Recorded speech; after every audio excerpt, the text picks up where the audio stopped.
네, 여러분, 그럼 2부를 시작하도록 하겠습니다.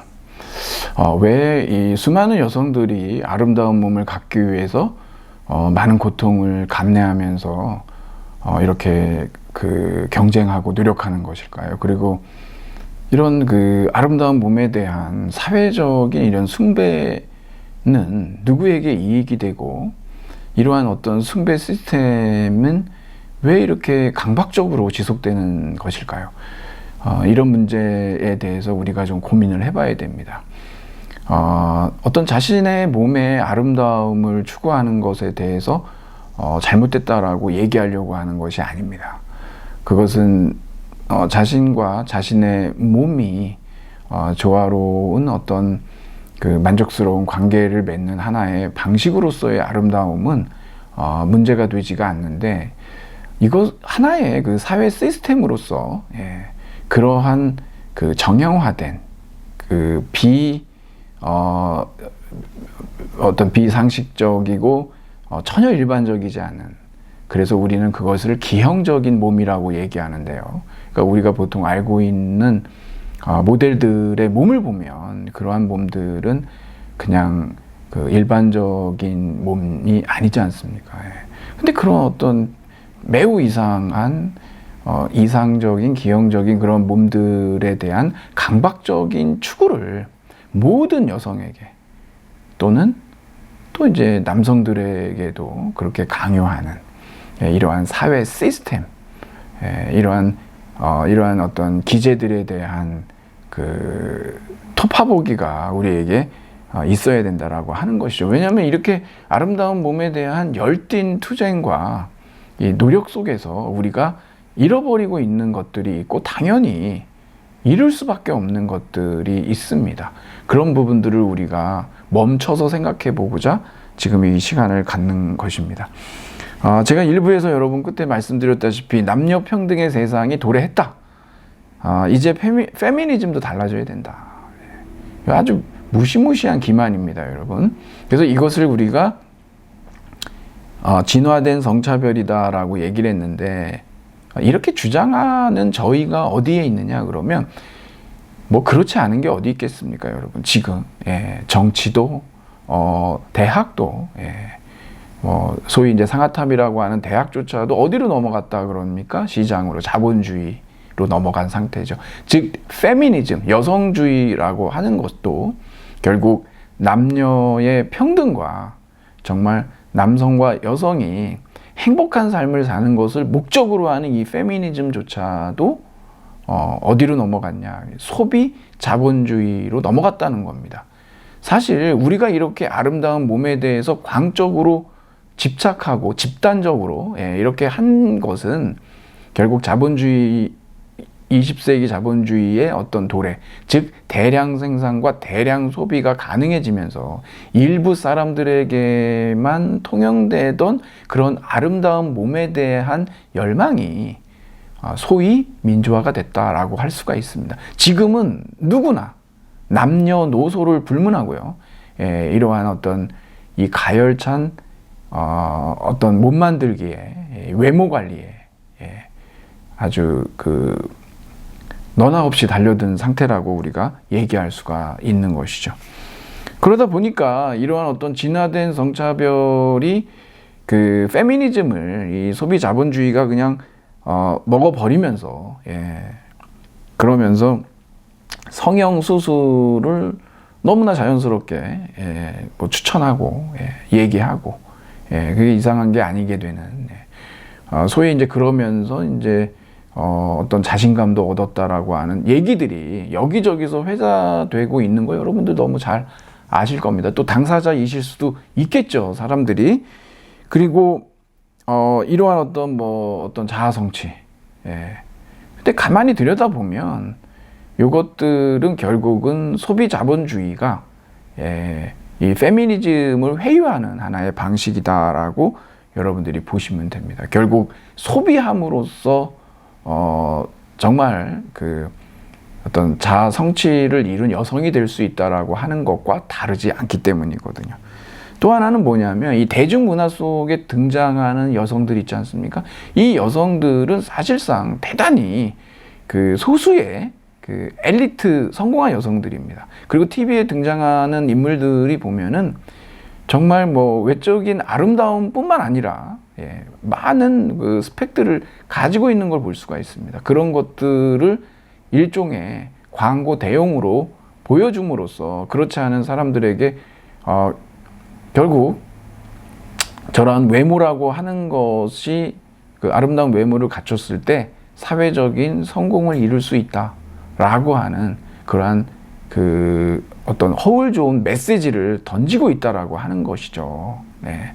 과연 이것은 정말 우리가 어떤 회피할 수 없는, 우리가 부인할 수 없는, 결코 바뀌지 않는 그러한 어떤 불변하는 문법이겠느냐라고 하는 질문을 우리가 던져봐야 된다는 것이죠. 왜 이렇게 그 진화된 성차별주의의 이런 주장들이 한국 사회에서 페미니즘의 반대 진영에서 얘기가 나오고 있고, 또 페미니즘 진영의 리더들조차도 이 부분에 대해서 머물거릴 수밖에 없느냐. 그것은 우리가 이 한국 사회의 이 어떤 섹슈얼라이제이션이 갖고 있는 그 속사를 들여다보면은 그 이유를 우리가 알 수가 있다라고 하는 겁니다. 그러기 위해서 이제 우리가 살펴보려고 하는 그 중요한 논의가 있는데요. 그것이 이제 이 프로이트가 얘기하고 있는 그 어떤 성에 대한 억압가설과 거기에 대한 일종의 정신 분석학에 대한 어떤 반대 의견, 반박인데 그렇게 얘기는 안 합니다. 푸코는. 하지만 사실 그렇게 얘기하는 거나 다름은 없습니다. 이 성의 역사 1권에서 이 미셸 푸코가 전개하고 있는 그러한 어떤 성에 대한 억압 가설에 대한 프로이트의 억압 가설에 대한 어떤 반박으로서의 해방 가설이라고 하는 것이 있습니다. 그래서 우리가 이제 그것을 이제 중심으로 해서 이 논의를 좀 더 심화시켜 나가 볼 텐데요. 그에 앞서서 그건 우리가 이제 나중에 좀 살펴보도록 하고, 그에 앞서서 제가 여러분하고 좀 그 얘기하고 싶은 것은, 제가 이제 여러분 우리 책이 있지 않습니까? 근데 여기에 이제 등장한 어떤 저자들은 여러분들도 이 여성주의에서는요, 무엇보다도 중요한 게 하나의 단체를 만들고 서로 힘을 합치는 겁니다. 연대해야 됩니다. 그래야 거기에서 우리가 어떤 방향으로 나아갈지에 대한 모색과 어떤 실천들이 가능해지거든요. 혼자는 뭐 굉장히 어려운 일인 겁니다. 어떤 그 불평등에 맞서 싸운다라고 하는 것은 개인이 이 사회를 바꾼다는 것이 거의 불가능에 가까운 것과 마찬가지이기 때문에 그렇습니다. 여기에 모인 이 공동 저자들이 어떤 기억 기술 작업이라는 걸 하거든요. 어려운 말 같지만 사실 그렇진 않고, 이들이 어린 시절부터 성장하면서요, 그 여성으로서 겪었던, 그러니까 젠더화된 성이라고 얘기하지 않습니까? 소위 사회적 성, 이 사회 문화적으로 이래야 여자다라고 하는 거 있잖아요. 뭐 정숙해야 된다, 조신해야 된다, 뭐 이렇게 막 말괄량이처럼 뭐 그러지 말고, 천방지축 막 뛰지 마라, 막 이런 것들 있지 않습니까? 그런 행동에서도 마찬가지지만 특히 그 여성의 몸과 관련된, 그래서 이 사람들은 여기에서 이런 표현들을 뭐라고 얘기를 하냐 그러면은 소위 이제 육체 프로젝트라 그래요. 바디 프로젝트인데, 이 연구진들이 이제 여러분들이 이제 그 여성의 몸에서 발이라든가 다리, 배, 엉덩이, 허리, 가슴, 목, 팔, 손, 머리, 눈, 입술, 코, 진짜 신체의 모든 부분들입니다. 근데 여러분들이 가만히 그 생각을 해보시면 그 신체의 한 부분 한 부분들에 대해서 어린 시절부터 성장해가는 과정에서 여자는 이러면 안 된다, 여자는 이래 해야 된다 라고 하는 어떤 보이지 않는, 또 명시적이든 그러한 어떤 억압이라든가 규제, 그런 것들을 여러분들이 겪으셨을 겁니다. 뭐 둘러앉아서 얘기해 보면 한두 가지가 아니에요. 근데 제가 여기에서 이 책에 나와 있는 내용, 그리고 이제 오히려 이게 도발적인 어떤 광고나 이런 데 보면은 그것을 소위 이런 어떤 소비 자본주의가 또 잘 활용하고 있다라고 하는 것을 볼 수가 있는데, 여러분 이제 여기에서 이제 등장하는 그 뭐 얘기 중에 다리가 있는데요. 이 언니와 오빠가 내가 있다. 나와 오빠는 어머니께서 말씀하셨듯이 마치 시골뜨기처럼 앉아 있었다. 단정하고 유순하며 정숙한 언니는 조심스럽게 두 다리를 붙인 채로 앉아 있었다. 아직도 나는 사진을 찍던 그 순간을 생생히 기억한다.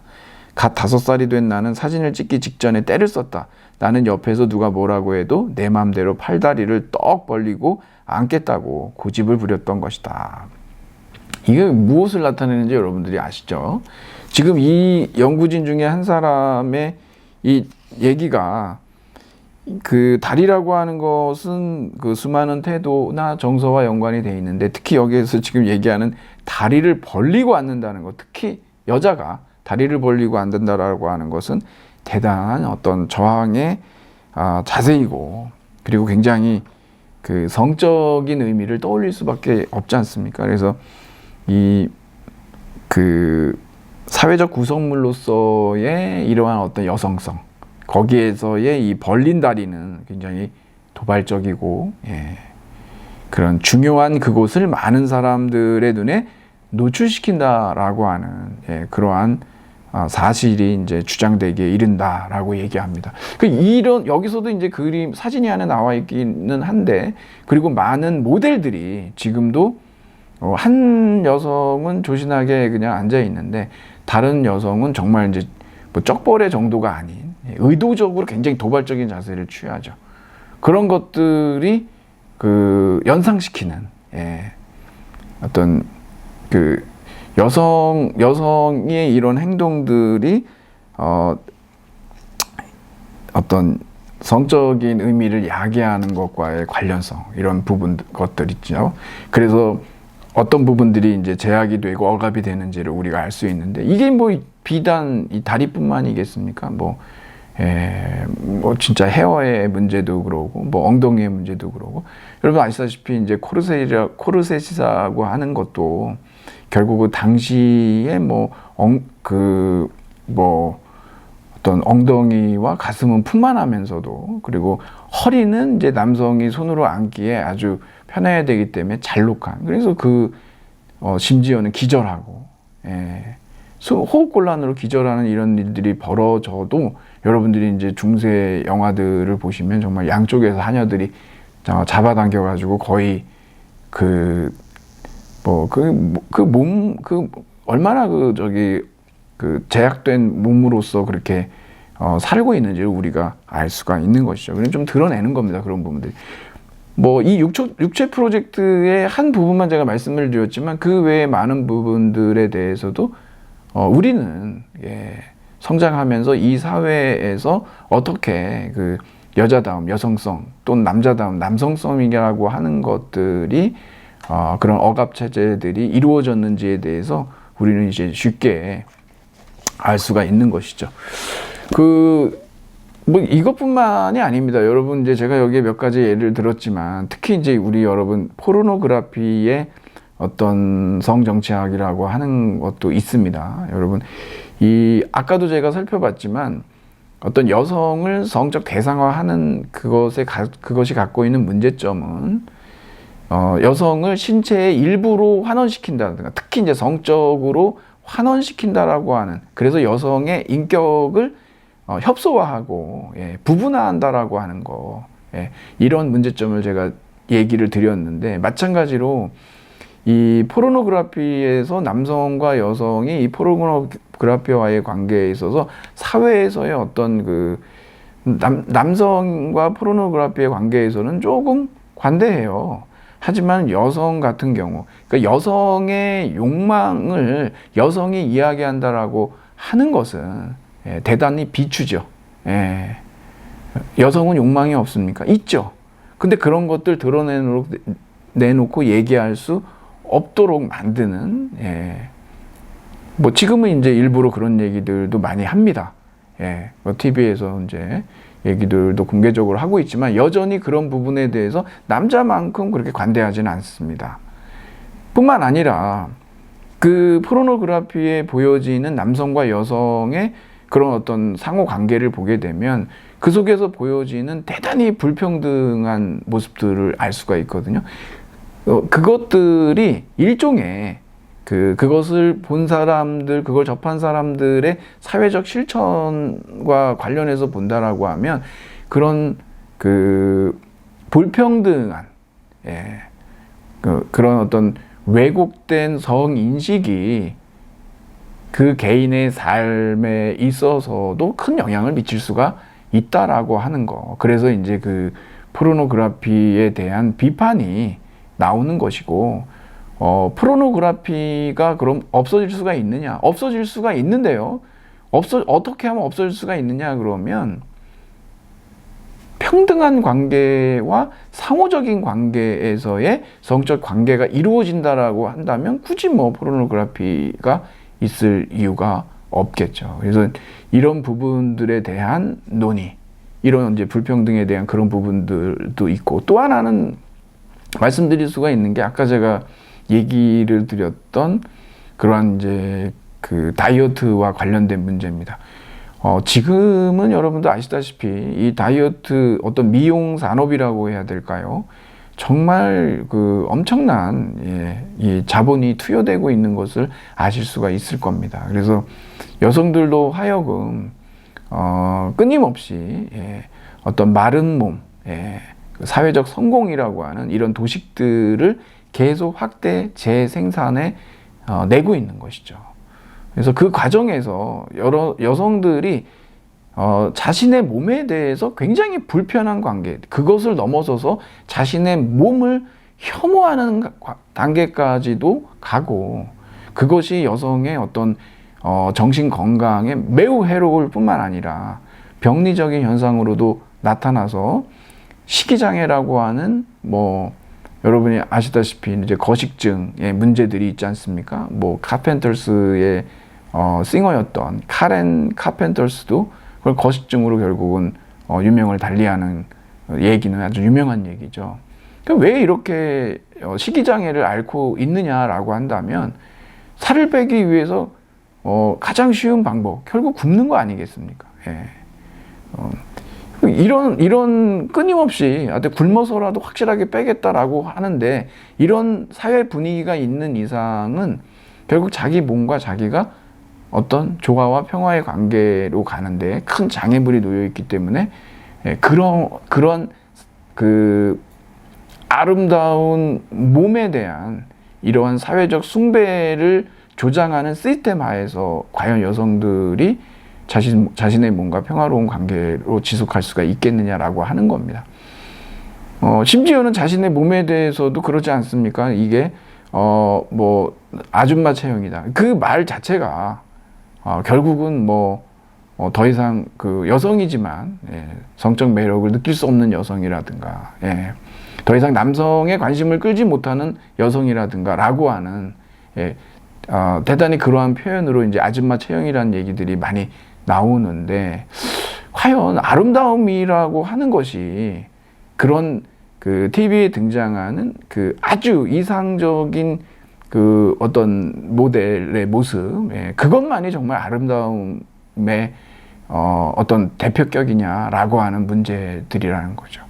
오히려 아까도 제가 말씀드렸듯이 칼리를 착용한다면 그것이 아닌, 그러니까 겉으로 드러난 겉모습이 아니라 그 사람이 갖고 있는 어떤 유머러스하다든가 아니면 굉장히 친절하다든가 이런 다양한 것들에서 그 사람의 아름다움을 찾을 수 있을 겁니다. 그런데 이 사회가 오롯이 이 격전지로서, 이 전쟁터로서 여성의 몸에 초점을 두고 있기 때문에 여성들은 끊임없이 새로운 다이어트를 해야만 하는, 그러지 않으면은 이제 자기 관리에 실패한, 또 그렇게 했을 때 이 사회적으로 대단히 남성의 그 문법들이란 말이에요. 남성들의 어떤 시선이 얘기하는 그런 아름다움의 기준이 남성들의 시선이란 말이에요. 항상 누군가의 시선에 스스로 노출된 상태에서 있기 때문에 이 몸뿐만이겠습니까? 화장이라고 하는 것도 그러고 그 외에 많은 것들도 이것을 우리가 일단은 이 부분에 대해서 인식하는 것이 가장 첫 번째 순서죠. 왜냐하면 무엇이 문제인지를 일단 봐야 되니까요. 그러다 보니까 이러한 성적 사회화에 복종하면서 예속되면서 동시에 그것이 제기하고 있는 많은 문제점들을 알고 있기 때문에 또 저항해야 된다라고 하는 측면도 같이 나온다는 얘기죠.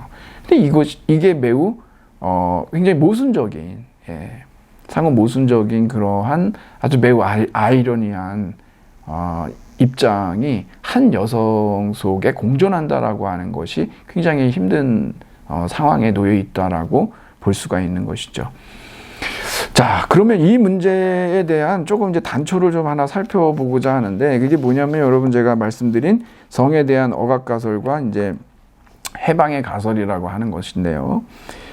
이 프로이트는 이제 이 성에 대한 억압가설을 주장을 합니다. 우리가 나중에도 살펴보겠지만 문명 속의 불만이라고 하는 아주 대표적인 책이 있는데, 프로이트는 결국 이 불만은 왜 불만이냐 그러면 결국은 이 어떤 인간의 어떤 성적 욕망이라고 하는 것이 문명이 발달하면 발달할수록 그것을 더 억압하고 그것이 문화 예술 쪽으로 승화시키도록 했을 때 이 문화가 발전하기 때문에 결국 이거는 반비례 관계에 있어 가지고 결국 문명이 발달하면 발달할수록 불만은 쌓여만 갈 것이다 라고 하는 것이죠. 그런 것 때문에 개인 심리학이 한계에 도달해서 이제 앞으로 집단 심리학이 나와야 된다라고 자기 스스로 처음으로 열었던 개인 심리학의 어떤 그 종말을 스스로 얘기하고 이제 끝내게 되는 그런 어떤 집단 심리의 필요성에 대한 것들을 이미 이제 통찰적으로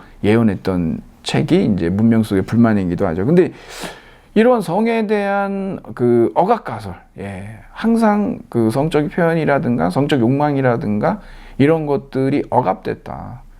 그런 부분들은 그렇다고 그래가지고 아예 사라져버리는 것이 아니고 그것이 어디에 억압이 된다라고 하는 것이죠. 결국은 이제 무의식 속에, 리비도에 이제 저장이 되고 그 억압됐던 것들은 반드시 돌아오게 돼 있다라는 얘기를 합니다. 프로이트는 기본적으로요, 이 가족 로맨스라고 얘기를 하죠. 오이디푸스 콤플렉스 얘기 드렸지 않습니까? 이 한계를 벗어나질 못합니다. 이 여성에 대한 그 프로이트의 한계도 뭐냐? 그럼 여성은 항상 결핍된 존재로만 봐요.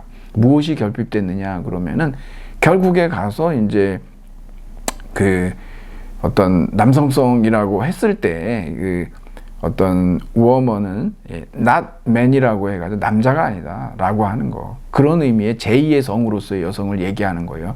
여성의 어떤 결핍된 얘기, 어떤 그런 주장을 하는데, 여기에 대해서 이제 이 소위 이 미셸 푸코는 이제 그 성의 역사 1권에서 거기에 대한 어떤 반론을 이제 제기를 하는데, 그것이 바로 해방 가설이죠.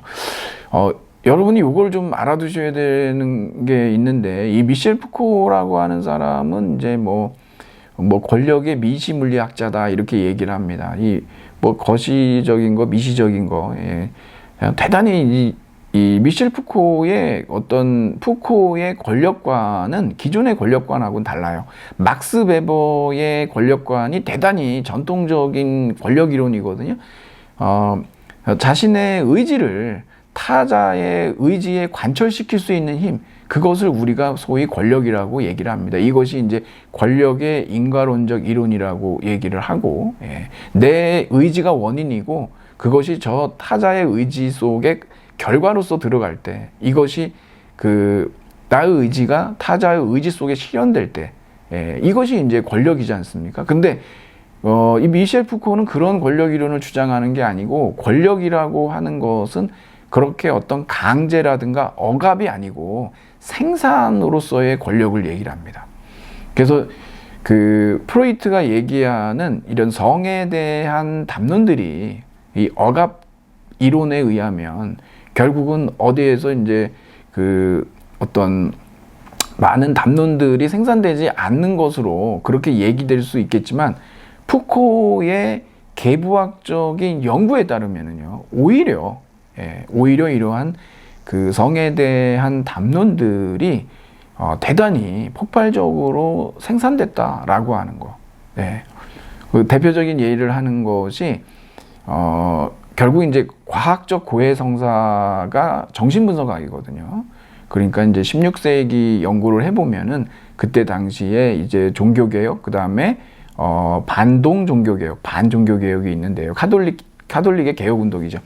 이런 것들을 보면은 고해성사를 통해서 부부간 또는 그들이 보이는 어떤 이제 성적 관계의 자세라든가 태도라든가 의도라든가 이런, 그래서 육체적인 관계뿐만이 아니라 정신적인 의도까지도 다 기록으로 남기거든요. 그러니까 담론은, 성에 대한 담론은 오히려 폭발적으로 증가했다라고 하는 거예요. 이것이 과연 프로이트가 얘기하는 억압의 가설이 맞는 얘기겠냐라는 거죠. 오히려 이렇게 담론이 이렇게 생산이 됐는데 라고 하는 거거든요.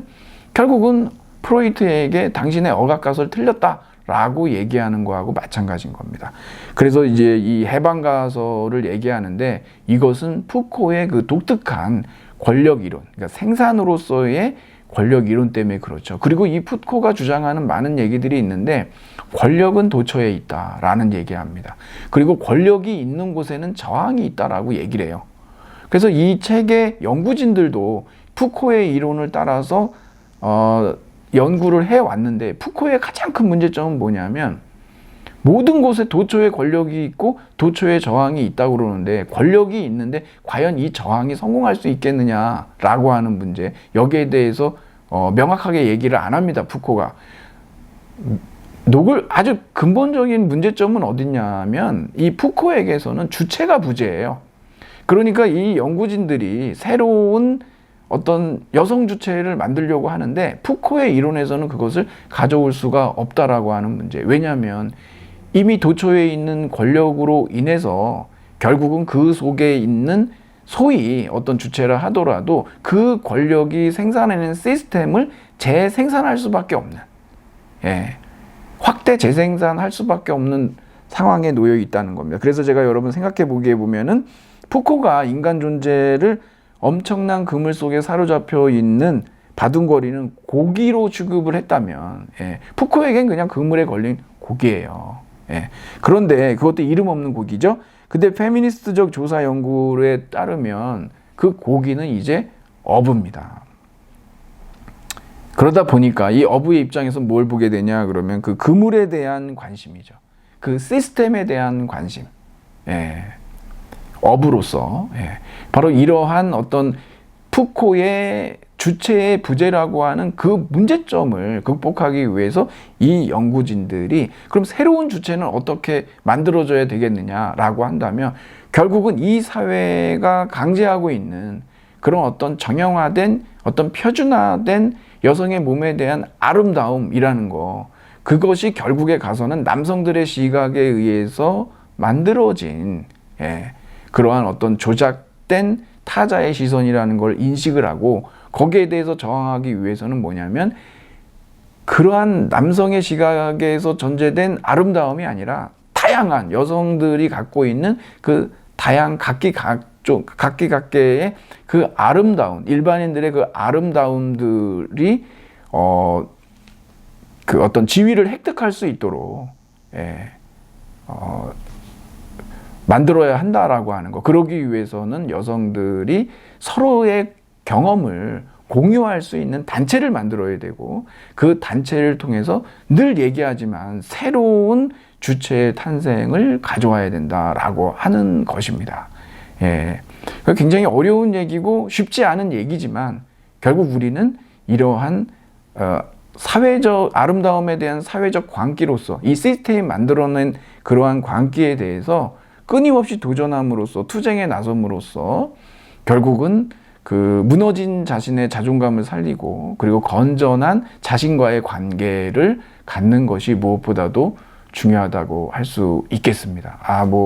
조금 얘기하다가 좀 충분한 얘기가 되진 않았지만 여러분들이 이 정도로 정리하고 좀 마치도록 하겠습니다. 네, 장시간 수고하셨습니다. 감사합니다.